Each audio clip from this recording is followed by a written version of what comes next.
안녕하세요. 채널 뿌띠의 정석 이동희 권장입니다. 이번 시간에는 노안과 피곤한 룩을 야기하는 다크서클의 다양한 원인과 그 치료에 대해서 알아보겠습니다.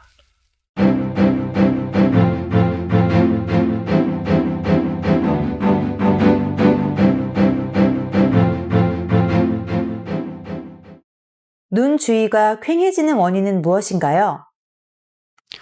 미용적인 원인으로 한정지어 세 가지로 나눠 생각할 수 있습니다. 1번, 색소 침착에 의해서 어두워질 수 있는데요.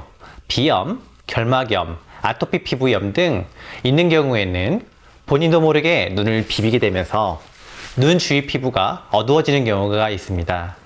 2번, 탄력 저하나 주름에 의해서 피부가 접힘으로써 그늘져서 어두워 보이는 경우가 있습니다.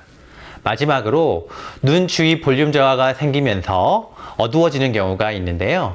안구의 위와 아래뿐만 아니라 관자 부위의 꺼짐이 영향을 줄 수 있다는 부분을 말씀드리고 싶습니다. 눈 수술이 영구적이지는 않다던데 그 이유는 무엇인가요? 눈 수술에 다양한 방법이 있는데요. 필요하지 않은 부분을 잘라내거나 많이 늘어난 근육을 접거나 지방이나 근막을 꿰매어 유착시키는 여러 테크닉이 있습니다. 그런데 눈꺼풀은 우리 얼굴에서 가장 얇은 진피 두께를 가진 부위이며 제일 많이 움직이는 부분이라는 사실을 생각해야 합니다. 시간이 흐르면서 탄력 저하와 여러 가지 노화가 발생하는 것을 막을 수 없기 때문에 수술 이외의 다양한 시술로 이것을 보완하면 수술의 결과를 더욱 오래 가져갈 수 있습니다. 퀭해 보이는 눈매를 어떻게 치료할 수 있나요? 색소 침착을 가진 분들은 눈을 비비지 않도록 먹거나 바르는 약, 안약으로 기저질환을 치료하는 것이 중요합니다. 아무리 밝아지는 치료를 해도 다시 색소가 생긴다면 그 효과가 적게 느껴질 것이기 때문입니다. 색소 침착이 심한 경우에는 리쥬란 힐러와 같은 PN 주사 시술과 함께 재생크림을 눈에 들어가지 않을 정도로 꼼꼼히 발라주시면 증상이 호전될 수 있습니다. 만약 색소가 눈가나 광대, 악광대까지 아주 넓게 위치해 있다면 레이저 치료를 병행하는 것을 추천드립니다. 두 번째로 탄력 저하나 눈가 주름에 의해서 생긴 문제는 보툴리눔 톡신 치료가 가성비 시술이 되겠지만 보톡스를 원하지 않는 경우 또한 은근히 많습니다.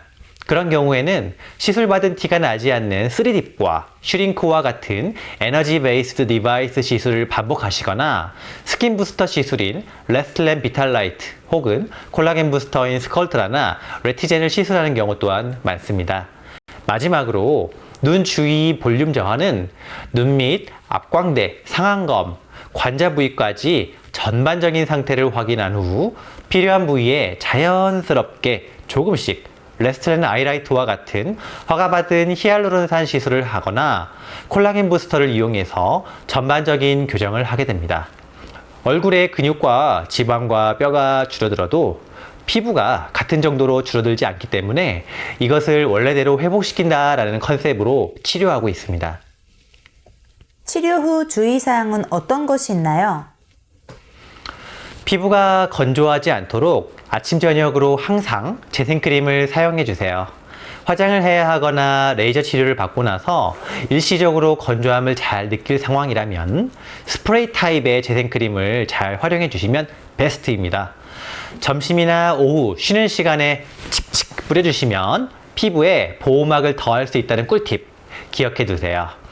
주사 시술 후 3일가량은 자극적인 음식이나 술을 피하셔야 붓기를 예방할 수 있습니다만 피할 수 없는 회식이나 중요한 약속을 앞두고 두려움이 있다면 붓기를 뺄 수 있는 다양한 관리와 처방이 가능하다는 것도 말씀드리고 싶네요. 마무리 인사 부탁드립니다. 다크서클, 눈밑 꺼짐, 눈 주위 꺼짐은 나이 먹어 보이게 하거나 피곤해 보이게 하는 대표적인 부위입니다. 하지만 다양한 임상 경험과 노력을 바탕으로 통증 걱정 없이 생각보다 간단하게 좋아질 수 있다는 점을 말씀드리고 싶었습니다.